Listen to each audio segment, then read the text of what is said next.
Okay, Jacob Horn from Zora, GM. Thanks for joining us. GM, happy Friday. How you doing? Happy Friday. Welcome on. Let's start this way. Are NFTs dead? What do you say to the critics who say the bubble popped, NFTs are a thing of the past?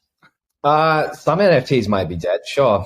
But I think the technology is still alive and well and ever evolving. So I think, we're going through the usual period you'd see after like a massive mania and maybe misunderstanding or mismatches in expectations of what the technology is today and what it can do. But I would say it is alive and well in many good pockets of the space.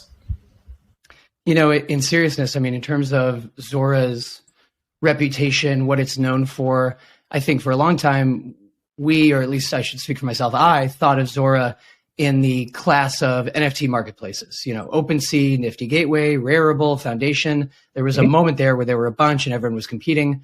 But lately, fair to say that Zora is kind of moving away from that branding, and maybe you never thought of you guys as kind of competing with those other marketplaces.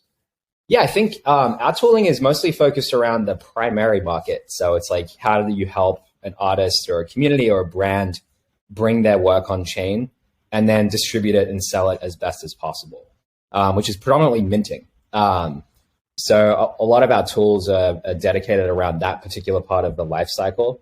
I think in our early phases, we were like, we may as well own the whole experience and have the secondary market as part of that.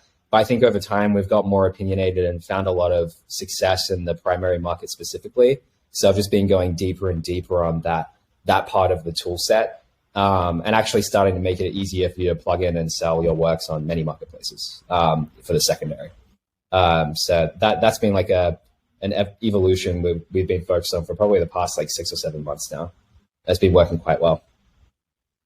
Yeah, on the topic of tools for creators and minting, I wanted to talk about Nouns Builder, which is something that you guys just launched recently.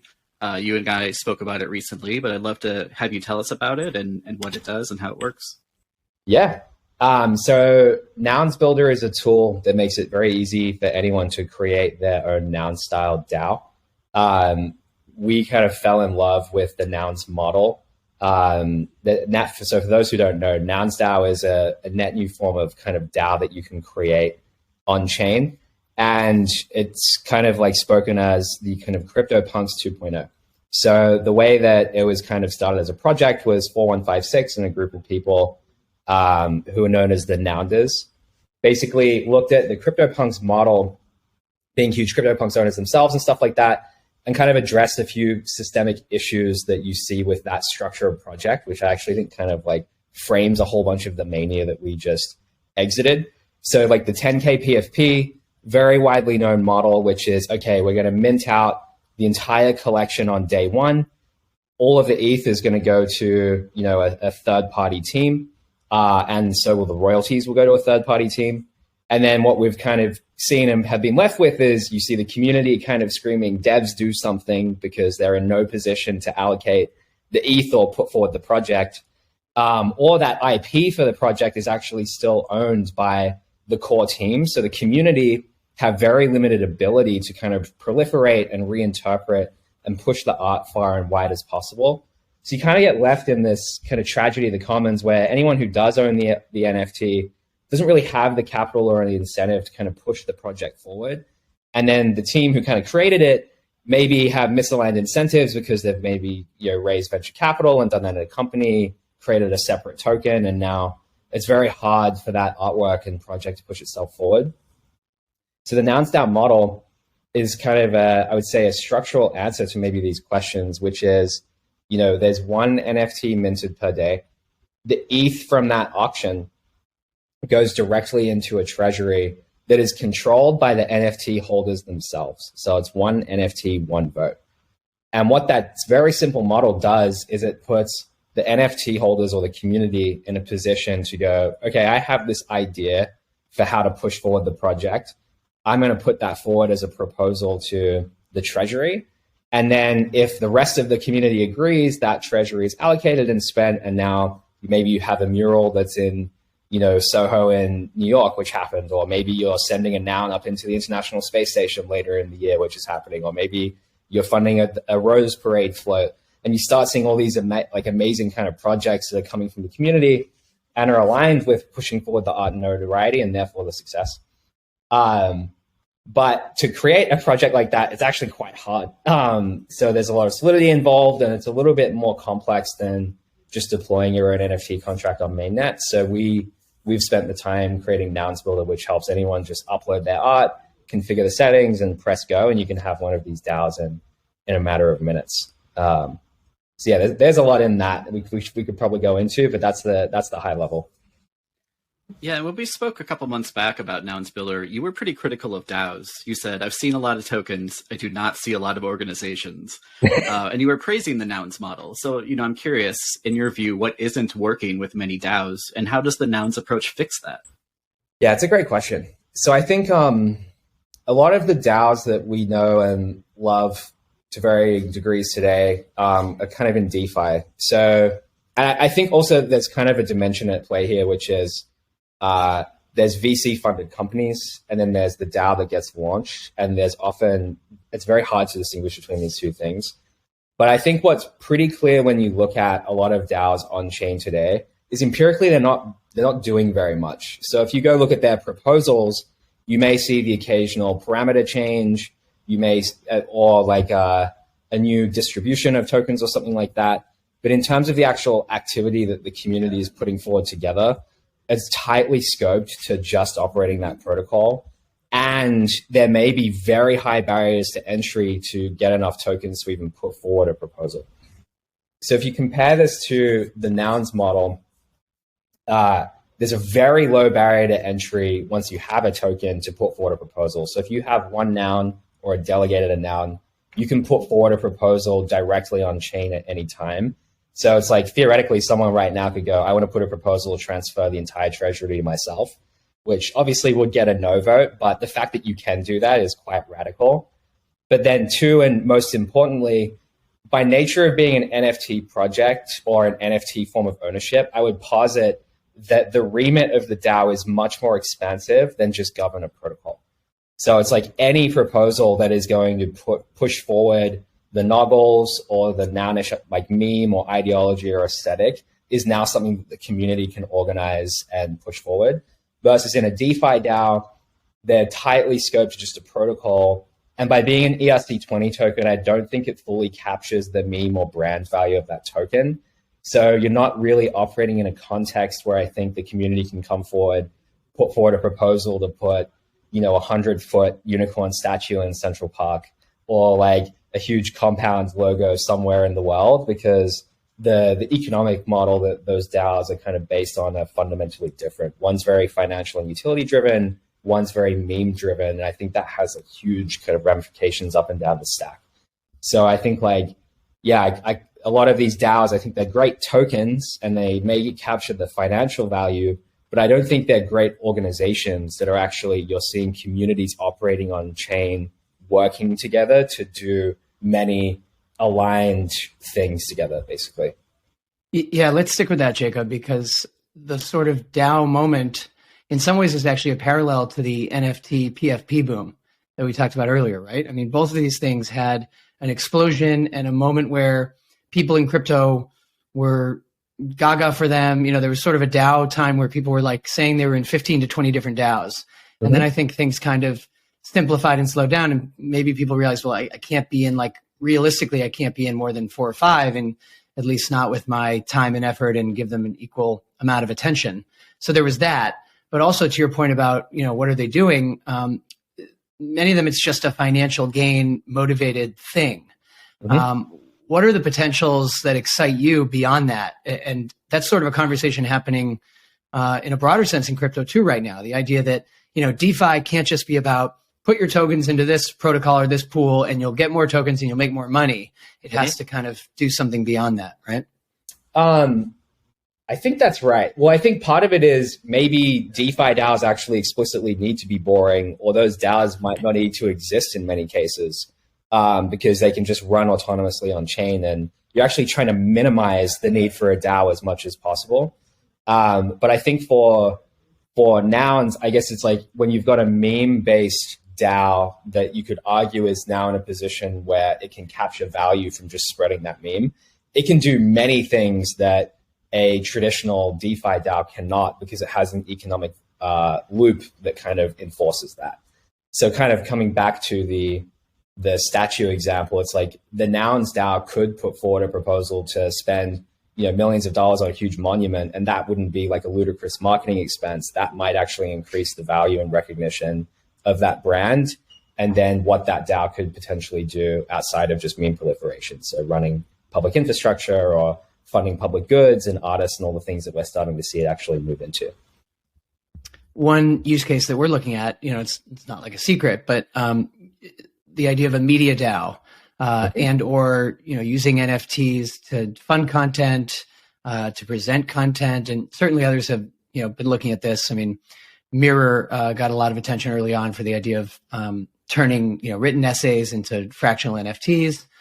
Is this something you might see more of on Zora? Something that you're thinking about, and certainly as journalists, we think about trying to use Web3 tools to find a better model. It doesn't just have to be for reporting. I mean, this very podcast, I think, can be an NFT, obviously. Exactly. I think there's a really important distinction here. So there's the organization, which is where the DAO or the Nouns model fits in. And then there is the output from that organization. So in this case, it's the podcast, the individual articles, the video, and the content. So I think at the article or the unit of work level, this is where I think just minting everything is like it sounds so obvious, but is not often carried out, where it's just like minting every episode of a podcast, minting articles. Like there is, I think, proving to be a lot of value captured there. Like when we see editions being minted on Zora, like you can see 100 episodes of a podcast minted at 0.01 ETH, which for the collector is like not very much, but for the creator, that's 1 ETH for like, and that's maybe 1 ETH you might not have got otherwise. And then from like from a media or a journalist perspective, you get a lot of amazing tools out of the box, which is you can verify, like, did this actually come from the person I think it came from, because you can see the address who minted it. You get a timestamp, so that's like important over time. It's like, hey, this was actually created on this date. And then the value capture can go back into the organization, which in a lot of cases can be a traditional company that's minting all of the work they're already doing and maybe capturing more value for doing so. But if we start moving into a DAO context, well, maybe you actually have people who would traditionally sponsor or donate or be a benefactor can start doing that in a very transparent way in an organization that is also operating publicly and transparently on chain to fund new types of journalism or editorial or whatever content that the DAO finds interesting to itself. So the answer is, but I think it can work extremely well, but there's two different levels. There's minting the specific work itself, and there's how do you bring the organization that's going to carry out the work on chain as well. I want to loop back to Nouns Builder, especially in this kind of use case where media might glom onto something like this. How approachable and easy to use is this tool? Is this something that people who are not crypto savvy can get a hang of and use?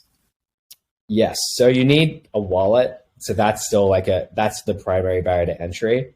But if you have enough information to start a Twitter profile, you have enough information to start one of these DAOs. You can just upload your logo, set the name, set the description, press deploy, and it costs about, I think, 0.02 ETH to deploy one of these things, and it's all up and running and fully operational within minutes. It really is that easy. There is then the work to communicate what is happening, and your community might not be fully familiar with this model, so there's work to do there. But in terms of actually starting one of these DAOs, it's as close to as starting a subreddit or a Twitter profile as you could possibly get. So it's quite simple to do. And what are some of the most interesting examples that you've seen so far using Nouns Builder? That's a great question. There's three. There's one called Purple DAO. There's the Builder DAO itself, which we help create. And then there's one called X Nouns. So let's start with Purple DAO. So Purple DAO, I'm not sure how many people are familiar with Farcaster, but it's this like emerging social network. Has an amazing community of developers who are building on top of the protocol and remixing how Cast is displayed and stuff like that. So Purple DAO is an entirely community-driven initiative, which is, hey, There's like a great meme, like everyone calls this the purple app. So let's proliferate the idea of purple apps. And if it's a purple app, it means it's built on the Farcaster protocol, one. But then two, how can we actually put more capital behind the best developers in this space and even towards the protocol eventually, just because we want to see it exist. So it was started by a group of some of the most avid community members. And I think it's got 45 ETH or had 50 ETH in total capital come into the treasury already. And now it's starting to spend it on open source developer funding and proliferating and marketing the idea of Purple to the broader community. So that's like the first one, which we could go into before the other two. But yeah, that one's great. Well, it's funny, just to interject, when you say, obviously you need a wallet, even that step, I mean, I think, and, Andrew and I have been writing about crypto a long time. Obviously, we are pretty familiar with these tools, and yet I try to always be conscious of the fact that most people still aren't. And even the idea of, buying an NFT, when I try to explain it to folks who don't work in crypto, even as I hear myself saying it, I'm like, gosh, that's too many things. I say, well, you just need to go to an exchange and buy a little ETH. And then you send it to your MetaMask wallet. You got to have your wallet. And then you go to this separate NFT site, and you're probably going to have to convert the ETH into wrapped ETH. And then you're good. And you buy. It's like, do you feel like the UX still has a long way to go in general with all these Web3 products? Oh, yeah, of course. But I think, one interesting we're seeing with Nouns DAO at large and Nouns DAO specifically is that you don't need to own any crypto to get paid by the DAO to do work for it. So with things like Prop House, this would actually be an interesting thing to look at, but I would guess that there are people earning their first crypto from getting paid for the work and contributions they're doing to this community, like for these communities. But yeah, generally speaking, I think how you get someone their first crypto is one of the longest standing and most difficult problems that's existed since it started. I think free NFTs are actually playing a role here too, but you still need to know how to download a wallet and get it set up to receive one of these things. As long as they don't think NFTs are a scourge on the world and destroying everything. Yeah, I mean, if that's the case, then they probably weren't on board for some time. But the internet had a lot of naysayers, and eventually everyone started buying PCs and phones. So I think we'll probably get there. Similar barrier to entry, though. Like getting a wallet is, to me, the equivalent of like getting your first computer. It's actually like a really big, high friction moment. But eventually it becomes an obvious and less scary and even exciting thing to some extent. It's just like something you need. Yeah. But yeah. So I guess like two of the other DAOs that I think are notable, that are interesting and worth mentioning. One is called the Builder DAO. So this was when we launched this tool, we thought it would make sense for Zora to dog food and use it and kind of like put our money where our mouth is. So we're like, well, this is going to be a public protocol on chain. There's going to be a lot of developers who are going to want to build on top of it and need maybe capital to do so, as well as kind of like putting the message out there and building awareness and funding educational content and stuff like that. So if we're building a tool that makes it easy to build DAOs, it makes sense for one of the first DAOs to be the DAO that owns and controls the whole thing and has that mission. So Builder DAO was set up with that kind of mission and mandate in mind. And we put up a proposal to Nouns DAO to fund that with 1,000 ETH to kind of kickstart it and give it the capital to do exactly that. So that's been live for, I think it's coming up on a month in a couple of days. And it's already brought in an additional 80 ETH. It's dedicated 170 or 270 ETH to Prop House funding. So there's amazing developers and marketers and artists that are being funded to build out the ecosystem. And crucially, it's the thing that's the long-term governor of the protocol itself. So it's not Zora controlled over time. It's actually DAO controlled in a model that we think actually, is an organizational based thing, not just a flat kind of token, multi-sig and snapshot based thing. So that's like the second one that I think is like worth mentioning. What was the third example that you wanted to mention? Farcaster, right? So Purple is Farcaster, Builder DAO is the third one, and then X Nouns is like another notable one, which is it kind of took X Copy, which is now all artwork in the Creative Commons. So X Copy is like a really prominent artist in the NFT space. Combined it with Nouns art But the goal is, can we acquire as much X copy art as we possibly can? Because it's very expensive to do so. So it's this weird kind of like blend of, there's net new art that's being created, which is kind of interesting to see. But it also has this goal of like, yes, we have this art, but can we also acquire and collect as a community NFTs from X copy, who that community obviously has like a huge amount of love for. So that one's kind of a notable example of like a community being like, hey, let's organize ourselves to go collect things together, with new art in between. So yeah, that's probably like the third one. A fourth, which isn't live yet, but we're seeing a lot of DAOs that are getting ready to do this in January, are actually open source tools and projects who are currently basically deriving all of their income from sponsorships from like Web3 teams who use these tools. They're actually going to be transitioning into organizations of this form to see if they can, one, accrue more capital, and then two, expand their organization outside of what's often like 1 to 3 developers who are just like holding the weight of the entire ecosystem on their back, and seeing if they can use this model to actually bring in more contributors outside of themselves. So if they disappear, the project will stay around and have a chance at surviving. But there's no live examples of that yet. That's just like something that's coming in January, which will be exciting to see how that actually plays out. But that open source funding seems to be a very common theme very early. Nice. The first time that I wrote about Zora was in mid-2020, covering decentralized fashion brands. Mm-hmm. And, Zora's proposition then was internet-owned brands. Yes. How has the mission evolved since then? Well, internet-owned brands sounds very similar to now.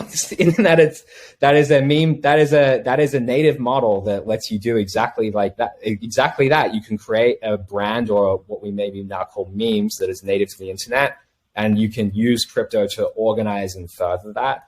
So, I guess like the short history is like Saint Fame was the first project that really tried to get at this, which was, let's create Saint Fame as a DAO using Aragon, and then let's tokenize the fashion pieces using ERC20 tokens at the time.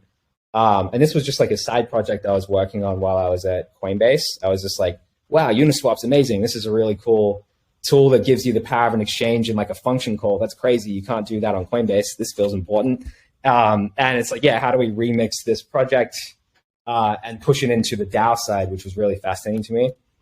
When we launched it, no one really cared about the DAO. Everyone loved the token side. So it's like, when the decision was like, well, where do we start? Like, if this is going to take a really long time and you have to go deep on a particular dimension, which aspect of this would we start with? And there was so much traction around the token side that's how we kind of started on the NFT track.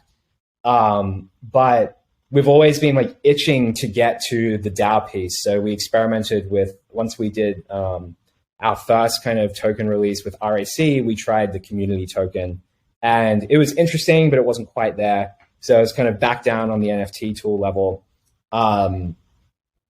And yeah, I guess like now over the past few months, we really feel confident in the Nouns model as being like a very real and what seems to be empirically working answer to the internet-owned brand or the collectively owned meme model. And now it's like, okay, what happens if you start to tie those two things together? So it's like, what would it look like if Nouns actually released a edition directly from the DAO? There's no reason it can't do that. Or any other one of these DAOs that are coming online, like there's no reason they can't start to collectively mint things via proposal together. So in like the Media DAO example, you could have, Media DAO, and now it's starting to actually mint and release its podcasts or its videos or its articles directly from the DAO itself. And it's all on chain, all trustless, and you can actually start to see how that can scale into really interesting things over time. So yeah, I'd say our mission has been quite consistent. Our attempts at interpreting it and applying it have been very experimental and wide ranging. And I feel like it's been this like squiggle where it's like exploring all the edges. And I feel like we've got it dialed into sweet. Instead of ERC20 tokens for physical things, it's pure NFTs. And here's how you distribute them. And instead of Aragon DAOs that are controlling Uniswap pools, it's actually Nouns DAOs that are just starting to mint using the exact same stuff. So yeah, that's kind of the brief history of how we've actually actively built towards that originally stated thing from 2.5 years ago. Yeah. Going on this topic of decentralized funding, I know that Zora raised $50 million back in May in VC funding. Yes. So this is sort of a two-part question. The first is, you raised right before the market crashed. Did that kind of feel like Indiana Jones, like sliding under the door, just making it in time? And then the second part is, you raised VC funding last time around. Would you consider doing more decentralized funding, more community-based funding going forward? Yeah, great questions. So easy answer to the first one. Yeah, feels Indiana Jones-like in hindsight. I think it made, I think very lucky with our timing. It set ourselves up well to kind of weather the bear and then think quite aggressively and expansively for how we can push the space forward with that capital. And then in answer to the second question, so in the same way we're dogfooding with Builder DAO, I think our long-term ideal is that we can bring the entirety of Zora on chain in this model. So it's like we're getting very good early inklings that one, you can sustain an organization on chain using this model. Now the question, and we've got our first live experiment created by ourselves in this context. For us now, it's like, okay, what would it look like to progressively move our treasury and our like protocols and products and brand into this context as well. So when we think about what our DAO launch looks like, I don't think it looks at all like a traditional ERC20 drop. It might be a much more slow and sustained transition from how do we get our meme into this context, and then how do we start to transition our contributors and employees into a proposal-based model versus a company employee-based model. So that's, I think our ideal is that Zora at large is in some noun style DAO over the coming year or so. In fact, that's actually a goal we've set for ourselves. It's like Zora is on chain end of 2023. I don't know if we hit that or not, but it's a goal that we're kind of putting out to ourselves. Yeah, everyone is DAOing themselves. One of the first guests on this podcast was Eric Voorhees of Shapeshift. And, that company, they would say, well, we're no longer a company. We're just a DAO. He's big on saying, I'm not the CEO because there's no company to be CEO of.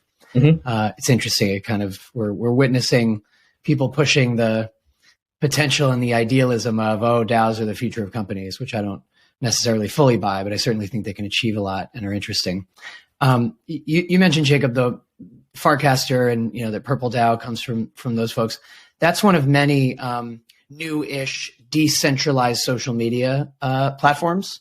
There's what Blue Sky's up to. Supposedly Twitter was going to start using crypto tools, although it hasn't really. And I don't know how big Musk is on doing that. But I see you on Twitter, obviously, and so you use that. What's your take in general on whether, I guess, crypto people would ever leave Twitter for something else? I should mention there's also Lens Protocol. We just had Stani from Aave on the podcast recently. It's like our conversation about UX. These things are going to have to be pretty easy to use for the mainstream if they're ever going to really grow. I think for me, decentralized is the wrong word. I actually think it's on chain is what we're really trying to get at here. Like it's, when I hear it, people evolving into DAOs, I actually think it's much more about bringing it on chain necessarily than decentralizing yourself completely out, because being on chain unlocks like a huge amount of benefits up and down the stack. So on the DAO side, it's like, well, now you can have many contributors instead of from anywhere in the world, instead of a select group of employees in particular jurisdictions where that's possible. And you can now compensate with on-chain equity or like value instead of off-chain paper stuff. And like, there's just a huge amount of benefits from just being on-chain. And it may or may not be decentralized. Like you could have teams that are operating fully on-chain, but it's actually like a relatively small number of people, but it's still a net gain. I kind of think about that on the social media side too. Like we're seeing so much amazing developer activity on Farcaster because they know they can't be deplatformed. Like Facebook and Twitter famously switch off their APIs. So this huge community of developers and businesses that started to build on top of this basically disappeared the second that switch was turned off because all of that functionality was gone.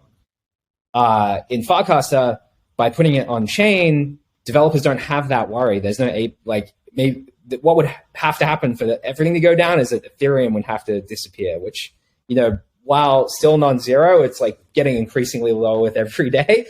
And what that is doing is it's not just the job of Farcaster to figure out these UX issues. You have an increasing community of developers who are coming at this UX and value prop aspect with their own perspective, and they're on equal footing to the primary Farcaster app with the guarantee that the Farcaster app can't turn them off. So I think that is a really important ingredient, paired with there's just enough people, I would say, in crypto who are starting to migrate across and spend a lot of their time on Farcaster, where it's like, okay, there's enough of a network starting to form here where it feels sustainable. You have a huge growing developer ecosystem with many different apps and interpretations that come at it from a different angle, where you don't even need a wallet to connect. You can just start to search, you can start to read. There's a crypto-less onboarding experience that just happens to be powered by crypto, but that is what's kind of allowing those things to flourish. So yeah, what does it look like for the mainstream to get here? I still think it's hard to say. I think it's definitely years, but the fact that you're starting to have the kind of early pockets of crypto move across is a really strong signal. And I think it's much more likely that every person will be a crypto person versus crypto being, it's everyone will be a crypto person in the same way that everyone's a computer person now. You don't really think about it in that way. It's just the barrier to entry has dropped, and there's enough value to be provided that for whatever one-time onboarding cost exists, it's actually willing to just cross that threshold. Like I was saying, it's there was one point where no one has a phone. Now everyone has a phone. There was one point where, no one had a computer. Eventually everyone got a computer. I think the wallet is that similar leap here, with some headwinds where it's Apple is kind of restrictive, and it is still hard to get your first crypto. So you don't say. Yeah. About Apple. Yeah. But yeah, so I guess it'll take years, but I think the ingredients are there. What's your take on the royalties dispute that has embroiled the NFT space in recent months? We saw some marketplaces either reject royalties or make them optional. Artists are fighting back, creators are fighting back, and we're starting to see, some movement in that direction, some tools. What's been your perspective on that? Yeah, so I would say royalties were one of the most compelling features of crypto to artists coming into the space, because that's been such a long-standing problem in the traditional art world, or music world, or any kind of creative art form. Royalties has always been a really big issue. So the fact that I think the early NFT wave kind of touted royalties as such a strong feature, and it did work for some period of time, has kind of led us to this moment right now where the actual functionality of those royalties is being very real, it's being challenged in practice, and we're having to rethink well, how does this actually, what does artist ownership look like in this context? So basically what happened is a new number of marketplaces came onto the market and allowed collectors and traders to intentionally avoid royalties. And then when you see royalties ranging from 5 to 20%, that has a huge impact on how, speculative traders kind of relate to these things, because if they can save 5 to 20% on a trade, that's massive. So we've seen net effective royalties go down over time. Then OpenSea came out with this new operator filter registry as kind of an answer to go, well, hey, artists can now start to blacklist or block marketplaces that don't honor these royalties. But in practice, there's a million ways in crypto which you can wrap and change and skirt these royalties. So we kind of keep ending up back into a similar position of it's going down to zero. So I think the moment we're in now is, how can we start to think of new royalty models that don't rely on secondary trading, but actually start to allow artists to retain ownership of the collection themselves up front? So it's instead of hey, it's 5% on every secondary trade, the artist actually just owns 5 to 10 of the supply alongside the community, and allow them to sell that as the price increases is one option. Or there's the noun style option, which is as the collection is growing over time and is inflating over time, a certain amount of that new supply is going back to the original creators in that exact same currency, which is the NFT, which works quite well. But it's obviously very early, and it's a very big departure from, I think, the first kind of wave we've gone through, which is just assuming that secondary resale royalties are going to exist. So I guess it's like I'm very sympathetic to the artist side because it was one of the largest selling points, and now that's being challenged. But I'm also curious to see us like move from the more skeuomorphic royalty side into like, well, how can we create new forms of equity with the things that already exist? It's just going to take a bit of work. With the mixed variable of like, I don't know where the OpenSeas and the Blurs actually net out on their implementation because they have the direct incentive to compete with each other for market share. So there's like, I just feel like there's collateral damage in that process generally, which sucks. So yeah, we've been focused on the primary market side in like, how do we just help people take new forms of ownership outside of royalties? Because it looks like those royalties are trending downwards no matter what. Yeah, it's a good point you make about that artists kind of were brought into crypto thanks to the royalties idea. On the same note, and I know I keep going back to kind of the initial NFT boom, but I think that's still in some ways, it got a lot of people in, but it also like casts a pall over anything that involves NFTs still, because you have the people who, you know, they watched the volume go down or the prices go down. And so they just point and say, you know, oh, NFTs imploded, or, you know, all those stories screaming about the volume fell 97%. And I guess I want to ask you, you know, in some ways that was probably a positive while it was happening for NFT marketplaces like Zora. On the whole now, you know, and it's been a number of months since that kind of mania, like the PFP mania. Do you think that time was more positive or negative for the space? I mean, there's some damage done, but also a lot of companies wouldn't be here without that stretch of months where everyone was buying up and collecting NFTs.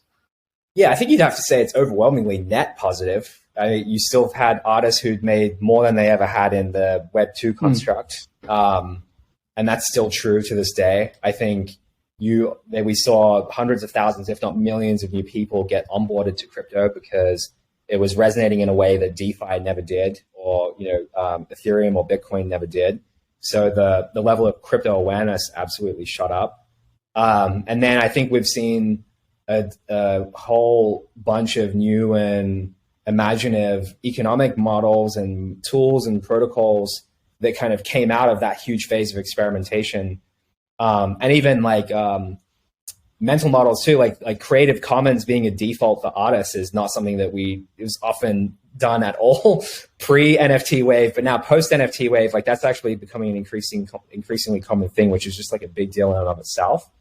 And yeah, as with all manias, I think, as I was saying earlier, like misaligned expectations and realities kind of all get lost in the sauce. And I think things go wrong and really wrong, and you have opportunistic bad actors who will take control of it. But I think we're coming out the other side of it with like fundamentally new and powerful technology. Now just comes the hard part of like, how do we make it really easy to use and understand? And where can we confidently say it does work? And then more importantly, where does it not work so we don't make those mistakes again? So I'd say it's massively net positive, but it's in the part where it's like, it's going to take us a couple of years to get on the other side of the end of a mania like that, for sure. And as we're wrapping up here, you know, I wanted to ask what you think the impact is of the FTX fallout on NFTs and Web3 culture. You know, the far-reaching damage included NFTs stuck on FTX's marketplace. So it's not just about money. Yeah, I would say a learning moment for NFTs specifically. Like now collectors have a hard and real example of what it looks like if the metadata is not stored correctly or is centralized. So now maybe there's more of a immune response where in the future, when you're looking to buy an NFT, you're going to check if it's stored on like a centralized S3 Amazon bucket, or is it on IPFS? And like, that's quite a hard thing, but if you understand the implications of it, then it's going to inform how you collect these things in the future. And that's probably the main lesson. I would say like FTX, I think, generally struggled to move itself or expand into the NFT ecosystem for whatever reason. So I think like that's like the one As major... Coinbase is too, a little bit. Yeah. Yeah, like who would have thought, like you don't want to look at art on like a bank or an exchange. Like it's a radical thought. But yeah, I'd say that's like the main learning from FTX as it relates to NFTs. And then I'd say there's just the overarching general skepticism and wariness with crypto at large when you have such a public failure like that, where it's like, oh, maybe I don't find this ecosystem or this tool set as compelling because I've seen just a horrible failure play out. So I'd say just like general new entrant confidence and artist confidence is probably being impacted by that for sure, as has most people in crypto probably from that. Yeah. I think we're all navigating that, not only the builders and the entrepreneurs and the business leaders, but the journalists who cover this stuff, you know. But it'll get built back up. Jacob, we've been grilling you on all things, you know, Zora, NFT. We always like to end on, you know, a more personal note. How did you first come into this space? Do you still remember like your origin moment when you first heard about crypto, or was it, you know, did it start with NFTs? What brought you in here? Are you like a lifer, a true believer? What excites you about the space? I remember it distinctly. I was lucky enough in 2012 to have a college professor talk about Bitcoin. And the thing that blew my mind was like, Bitcoin was fascinating, but I was like, wait, you're telling me you can create a crypto, like a currency for anything? So my mind immediately was just like, oh, you can create a currency for an idea. Like that's insane. That's amazing. And that's just been, I feel like the thread I've been pulling on all this time, which is, oh, you could create, if you can create a currency for an idea, that means anyone around the world could organize around it. And maybe that idea has a greater chance of success than it does in the current way that we work together, which is like traditional companies. I was in Sydney, Australia. I was like, it's kind of hard to do a startup here. But like, maybe if I can create a cryptocurrency for it, it's going to have a better shot. And I guess I've just been like going down that rabbit hole, which it took me to like colored coins using Counterparty on Bitcoin, which was like a very early and rudimentary token system on Bitcoin. It's like impossible to build. Then Ethereum came out and I was like, oh shit, I could probably build with this. This is great. This is 10 times or 100 times easy to build. And then the Ethereum wave, that kind of got me into Ethereum. I was tweeting about it the whole time. That ended up helping me. I ended up working at Coinbase for a few years. So that was like a whole journey. And then I guess when I really started to grok and understand Uniswap and the power and compound and protocols and seeing things like Uniswap, like Unisocks show up, I was like, oh, like, I think what I was trying to do with like Counterparty and colored coins is way easier and much more possible and well-timed now, which is, I think, how the Coinbase to Zora jump happened. So yeah, the first spark was just, wait, you can create a currency for an idea. And it's just been that whole thing for I guess like the better part of a decade now. So yeah, it's been